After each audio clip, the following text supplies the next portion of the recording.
নমস্কার সকলকে। আজ আমি আরও একটি নতুন ভিডিও নিয়ে চলে এসেছি।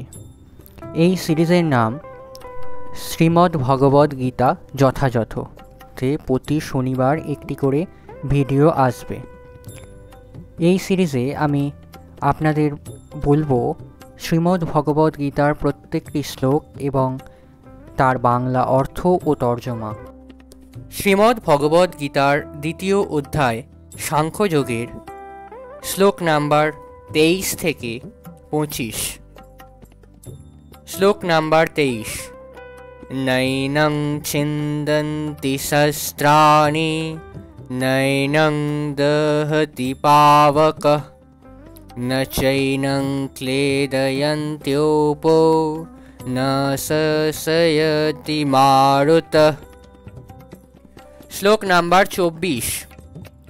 अच्छेद्योऽहमदाहयम् अक्लेद्योः शशो एव च नित्यः सर्वगतः स्थाणोरचलोऽहं सनातनः। অনুবাদ: আত্মাকে অস্ত্রের দ্বারা কাটা যায় না, আগুনে পোড়ানো যায় না, জলে ভেজানো যায় না, বা বায়ুর দ্বারা শুষ্কও করা যায় না। এই আত্মা অছেদ্য অর্থাৎ ছেদন করা যায় না, অদাহ্য অর্থাৎ আগুনে পোড়ানো যায় না, অক্লেদ্য যা জলেও ভেজানো যায় না, ও অশস্য যাকে শুকনো করা যায় না। তাই আত্মা চিরস্থায়ী, সর্বব্যাপ্ত, অপরিবর্তনীয়, অচল ও সনাতন।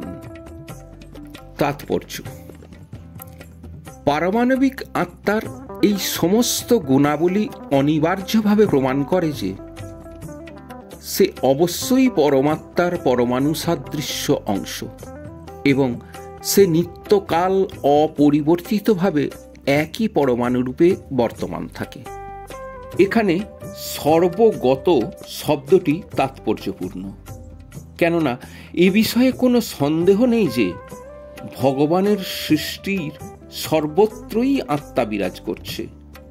জলে, স্থলে, অন্তরিক্ষে, মাটির মধ্যে, এমনকি আগুনের মধ্যেও জীবাত্মা রয়েছে। আগুনে আত্মা নেই এই মতবাদটি গ্রহণযোগ্য নয়, কেননা এখানে স্পষ্টভাবে বলা হয়েছে আগুন আত্মাকে দহন করতে পারে না। তাই সূর্যালোকেও সেখানকার উপযোগী দেহ ধারণ করে জীবাত্মা রয়েছে। সূর্যালোকে যদি জীব না থাকত, তাহলে সর্বগত অর্থাৎ সর্বত্র আত্মার গতি, এই উক্তিটি অর্থহীন হয়ে যেত। শ্লোক নাম্বার 25। অব্যক্তোহয়ং চিন্তায়ং অবিকর্ষজঃ মুচ্যতে তস্মাদেবং বিদিত্বৈনং নানুশোচিতুমর্হসি। এই আত্মা অব্যক্ত অর্থাৎ অগোচর, অচিন্ত অর্থাৎ যা চিন্তার অতীত, ও অবিকারী অর্থাৎ যা অপরিবর্তনীয়, এই বলেই শাস্ত্রে উক্ত হয়েছে। অতএব এই সনাতন স্বরূপ সম্বন্ধে এই তত্ত্ব অবগত হয়ে দেহের জন্য তোমার শোক করা উচিত নয়। এই পর্যন্তই।